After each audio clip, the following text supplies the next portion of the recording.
Коми выявлено 2 случая гриппа нового штамма. Симптомы схожи с коронавирусной инфекцией. Оба заражения вызывают пневмонию, отличаются выделением в легкие. И если при коронавирусе это гиалуроновая кислота, то при свином гриппе – кровь. Обезопасить себя и родственников могут все желающие, сделав прививку от гриппа и COVID-19.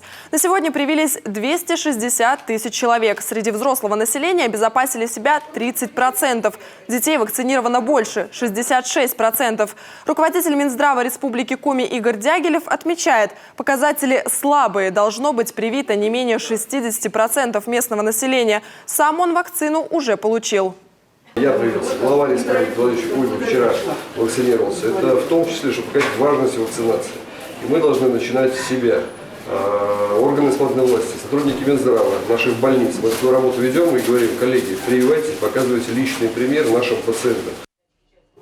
Во всех поликлиниках республики работают прививочные кабинеты. Чтобы пройти вакцинацию, с собой необходимо взять паспорт, СНИЛС и полис ОМС.